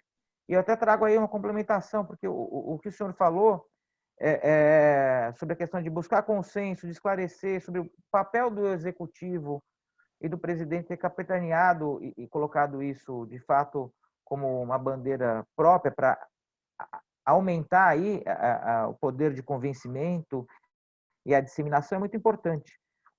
Aquela fundação, o Livres, fez uma pesquisa e dos 5.600 e pouco mais municípios brasileiros, até o momento, só 85 municípios regulamentaram a legislação da liberdade econômica. É muito pouco. E aí eu entendo que tem um papel do executivo. E fizemos uma campanha, né? Importante. Que a Mackenzie preparou um documento que eu disseminei Sim. por aí para os candidatos que quisessem concorrer com a bandeira assinassem o documento. Quer dizer, nós aproveitamos a eleição aí para tentar estimular, né? Para tentar estimular. E aí eu entendo que isso que o senhor falou sobre o poder executivo é muito importante, porque não basta, né, a lei estar pronta, a gente tem que incentivar. Então, algumas iniciativas, por exemplo, o Estado de Minas fez uma cartilha para os municípios implementarem todos os passos necessários para implementarem as suas legislações locais. O governo federal poderia fazer isso também. Poderia vincular o repasse de dinheiro à existência da legislação da liberdade econômica, né, dependendo dos fundos. Você pode usar o próprio poder indutor do Estado para fazer com que a legislação ela seja disseminada. Mas simplesmente, depois de pronta e aprovada, digamos assim, certo? Lavar as mãos fica muito ruim. E aí a gente fica com essa desproporcionalidade, né? A gente tem 85 de 5.600 que adotaram, né? Estados como o Estado de São Paulo, que a gente debateu no fórum do ano passado, deputado, né? Que a gente fez aquele debate sobre legislativo estadual e federal, sobre liberdade econômica, que o deputado Melão trouxe o contexto do Estado de São Paulo, que é a maior economia, né? Teve a sua versão estadual da lei, a regulamentação foi melada no meio do processo. A gente não tem, quer dizer, isso é muito ruim, né? Enfim, é só para complementar, peguei o comentário do Hélio, para justamente fazer esse gancho com a tua fala, deputado, eu já passo a pergunta do professor Nelson Furquim, que ele perguntou assim: doutor Cabreira, como barreiras não tarifárias, como rastreabilidade em cadeia produtiva, podem gerar ainda mais dificuldades para a competitividade dos nossos produtos no mercado internacional? Ou seja, né, quer dizer, quando há restrições não tarifárias no comércio internacional. Só um gancho rápido antes de responder a resposta do Nelson Furquim. Uma coisa interessante, há um velho ditado, deputado, que fala assim que o mercado ele inventou o carro, inventou o avião, ele inventou o trem, mas o Estado inventou a alfândega, inventou as barreiras. O mercado inventa uma série de coisas, o mercado inventa a rodovia e o Estado inventa o pedágio. E, na realidade, eu acho que a gente precisa mostrar para a população, de uma maneira geral, isso de um termo geral. O que funciona hoje? Funciona aquilo que o Estado produz. Você vai ver aí uma mídia digital como essa que a gente está aqui fazendo esse encontro, o delivery, as comidas. O que não funciona? Aquilo que o Estado provém, que é o que, infelizmente, é a educação, que é a segurança, que é a saúde. Então, dentro dessa ideia que a gente precisa fazer realmente essas defesas. E para a gente que defende, deputado, essa questão da redução do tamanho do Estado, a pergunta do Nelson Furquim vem muito interessante. Por quê? Porque o livre comércio ele é um freio ao crescimento do tamanho do Estado. A gente viu aquele navio grande lá, aquele Evergreen, quando ele encalhou lá no canal de Suez. Então, é interessante que a gente não dá o valor nas coisas que tem até que elas acabem. Quando aquele navio encalhou, o mundo ficou arrepiado, porque ele passava grande parte do comércio internacional e aquilo virou um caos. Para a gente ter uma ideia do que é a importância do comércio internacional. E nesse ponto que eu acho que falta para o Brasil, né, assim, nós, como brasileiros, temos que ficar preparados para o levantamento das barreiras não tarifárias. Só para você ter uma ideia, apenas no grupo do G20, nós temos hoje pelo menos 50 barreiras não tarifárias, ou seja, barreiras, resumindo, no linguajar popular, que são inventadas aleatoriamente para proibir, para dificultar o livre comércio. Por exemplo, a venda do açúcar no mercado europeu ou no mercado americano e por aí vai. Então, nós temos que trabalharmos, e para isso, para responder, para não me alongar, eu teria dois pontos fundamentais. Eu acho que a gente precisa ter ainda uma diplomacia um pouco mais técnica, mais ativa, né? O Brasil teria que ter mais aí, por exemplo, alguns adidos, embaixadas mais ativas, tecnicamente falando, sabe? Para que possa derrubar essas barreiras, possam estar nos fóruns adequados. Infelizmente, a organização, a OMC não prosperou, ainda está meio capenga, essa coisa toda. Eu acho que o Brasil vai ter que, infelizmente, partir para os acordos bilaterais. A gente viu o nosso Mercosul, estava atolado nele há 20 anos, ele, infelizmente, ele não avisa, hoje ele é empecilho realmente do comércio internacional. Então, primeiro ponto, temos uma diplomacia mais técnica, conhecendo a realidade do que é o Brasil. E segundo, não é nenhum tipo de ufanismo e nenhum tipo de agressividade, mas eu acho que o Brasil ele tem que ser um pouco mais proativo nos fóruns internacionais. Afinal de contas, nós estamos aí, dependendo do ranking, a 8ª, a 9ª maior economia do mundo. Você pode pegar qualquer empresa multinacional, eles têm os maiores mercados aqui no Brasil. Então, quando alguém impor uma barreira não tarifária, é o momento do Brasil agir com rigor, no intuito de quebrar essas barreiras, porque qualquer país que impõe uma barreira não tarifária ao Brasil, você pode ter certeza que ele tem algum mercado aqui dentro. Então, eu acho que essa proatividade, ela ainda não está no nível adequado para a gente derrubar, porque não adianta você falar assim, nós não vamos, esse mundo real que a gente gostaria, nós não temos. Barreiras não tarifárias, infelizmente, elas acontecem e hoje elas são o quê? Um biombo que escondem a proteção dessas economias, principalmente na área agrícola desses países mais desenvolvidos. Obrigado, doutor Cabreira, pela reflexão e trazer essa importância do comércio internacional, que é sempre medido nos indicadores, né? Ambiente de negócio, comércio, né, é associado. Eu queria fazer, então, agora a última pergunta. A gente se alongou até mais do nosso planejado, por um bom motivo, porque houve participação e houve essa nossa interação. Então, para encerrar o nosso evento, deputado, tem uma pergunta direcionada ao senhor, que é uma pergunta que veio do Leonardo. Ele diz o seguinte, acredito que boa parte dos entraves que dificultam o desenvolvimento do ambiente empresarial está intrinsecamente relacionado à velha cultura dos ciclos expansivos. Quando nos deparamos com a história do país, o movimento de crescimento na base do endividamento público, levando a uma depressão, inviabiliza o crescimento sustentável. Ele fala muito aí sobre esse nosso voo de galinha, quase que eterno. Há hoje, no ambiente político, propostas para desburocratizar e automatizar o controle dos gastos públicos, de modo que o ajuste fiscal não esteja sempre à mercê do ambiente político? O que o senhor acha, deputado? O seu microfone está desligado, deputado. Isso. Perdão. Eu vejo com muita preocupação, inclusive, esse momento, né, que nós estamos vivendo agora, né, porque daqui a pouco tem aquela briga aí dentro do governo, justamente de furar teto e de não avançar reformas, estamos gastando mais do que podemos, né, e às vezes em nome de popularidade, e isso que ele fala é um perigo, né, e eu volto a dizer, o nosso Congresso, por mais que entenda mais essa questão da melhoria do ambiente de negócio seja mais favorável, nós temos um grande problema no Brasil, ministro, o senhor deve ter vivido isso, que é o formato da atuação legislativa nossa. Eu estou aqui preocupado com a lei da liberdade, eu quero fazer reformas, tenho outros colegas que têm essa impressão. E, por outro lado, doutor Armando, temos vários lá que estão atrás das emendas parlamentares, né? E eu sempre tenho dito que, enquanto nós tivermos esse papel de mexer no orçamento, o cérebro do Congresso Nacional ele fica comprometido, ele fica limitado, porque entregar um trator, entregar um asfalto, entregar uma rua, faz com que seja mais efetivo, sob o ponto de vista eleitoral, do que perder um tempo tratando aqui com gente que entende sobre uma melhoria efetiva para a sociedade. Então, esses riscos, eles existem, né? E eu considero que nós temos que lutar. Desde que eu entrei lá, eu tento acabar com a emenda parlamentar. Eu queria que esse dinheiro fosse direto para o município. Tá? Hoje de manhã, eu mandei uma emenda para a General Câmara para atender a demanda dos pescadores. R$100 mil, 2 meses de auxílio para os pescadores.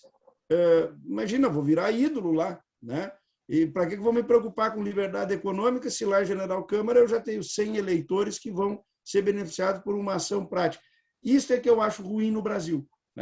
O cérebro do Congresso ele é limitado por esta ação. Se tivéssemos um Congresso preocupado em legislar efetivamente e debater as teses macroeconômicas, sociais, tudo, seria tudo mais fácil. Por isso que o voo de galinha sempre é um perigo. Né? A gente arranca e para. E nesse momento da pandemia, o risco do voo de galinha é maior ainda. Acho que gastamos da maneira adequada, mas gastamos mal. Eu acho que o Pronamp foi muito importante, mas demorado, mal incrementado, parou, voltou. O Corona Voucher tinha que ter feito, mas primeiro era 200 pila, depois passou para 500 e depois foi para 600 e terminou em dezembro. Quem sabe, se nós tivéssemos planejado, dava para ter aí, quem sabe, 400 ao longo de todo esse tempo. Então, são coisas que... E quanto dinheiro desviado de Corona Voucher que não precisava ter mandado. Então, isso é o que faz o voo de galinha. Eu vejo que o Brasil tem um grande problema. A gente não age, a gente reage. E reagimos muitas vezes mal. Se fôssemos um país com planejamento, seríamos o maior país do mundo, com toda certeza, sob o ponto de vista socioeconômico.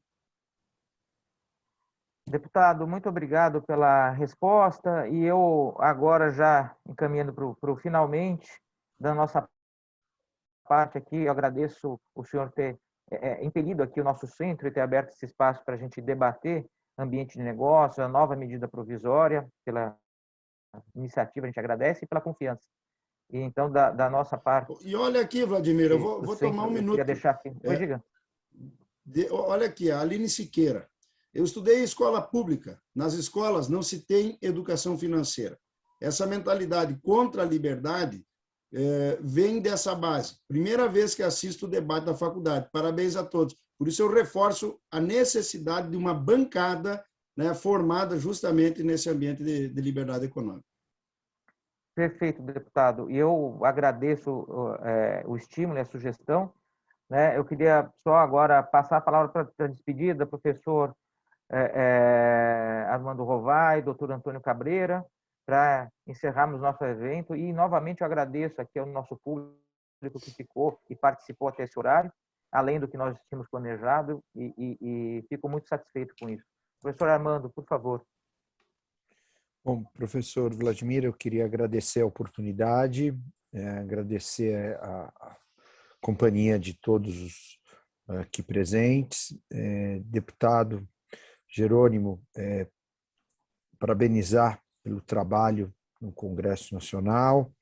Eu confesso que eu sou um apaixonado pela liberdade econômica. Reitero que, para mim, a Lei de Liberdade Econômica é a melhor lei que eu conheço desde que eu trabalho com direito. Ela realmente pode mudar o Brasil, desde que é aplicada.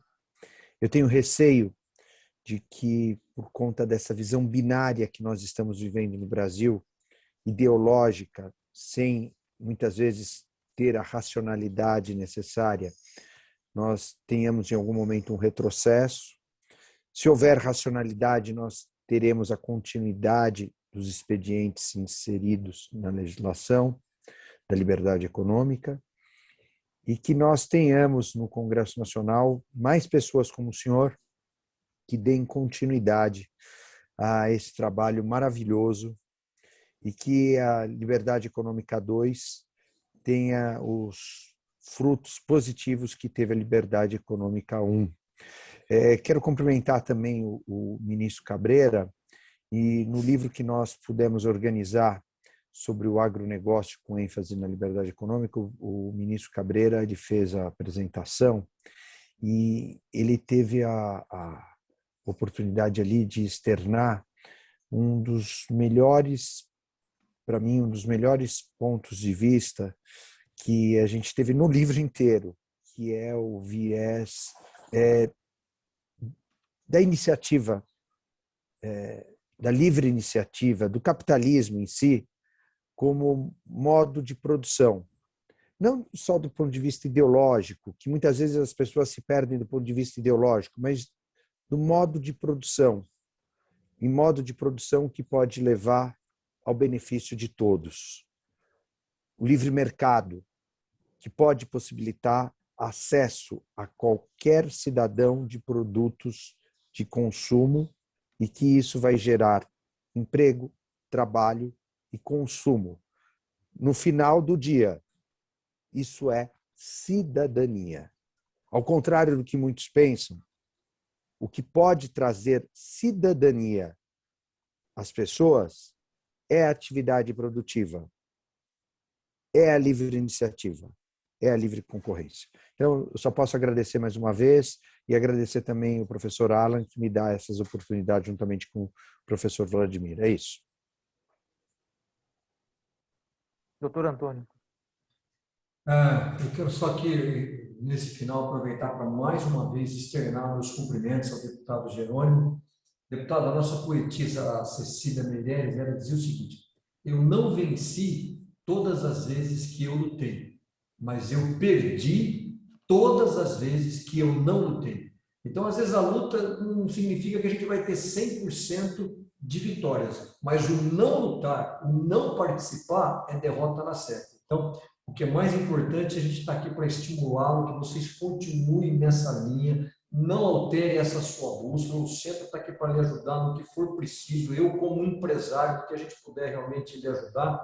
E só para terminar, uma coisa interessante, essa pergunta da Aline, da Aline, e realmente a educação está na base de tudo. Eu acho que uma das maiores guerras, eu sempre gosto de dizer isso, que o Brasil está vivendo agora, nesse momento, ela acontece numa sala de aula ou via Zoom, e é uma guerra que nós estamos perdendo.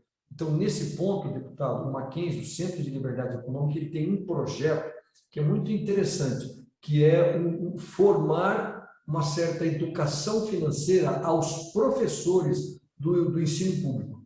Então, um dia a gente pode conversar sobre isso, quiçá não só o Mackenzie, outros, para que esses professores, às vezes, não é nem tanto por uma questão ideológica, porque às vezes não têm um conhecimento para poder passar aos alunos do ensino médio, do ensino fundamental, noções básicas de economia financeira. E é por isso que a gente vê aqui, você assiste um filme lá nos Estados Unidos, você vê a meninadinha já vendendo limonada, aquelas coisas todas, e aqui no Brasil a gente não tem essas noções. Então, esse é um dos grandes desafios, quem sabe aí no futuro a gente não possa conversar um pouco mais sobre isso. Mas, para completar, parabéns, não saia dessa rota da defesa da liberdade econômica. Que bom. Não sairemos de forma alguma, né, ministro? Bom, gente, então eu me despeço e despeço a todos aqui. Muito obrigado pela atenção. Foi uma satisfação muito grande, muito bom estar de novo com vocês debatendo liberdade econômica. Um grande abraço. Prazer Tchau, muito tchau. grande. Parabéns. Bom fim de semana. Obrigado.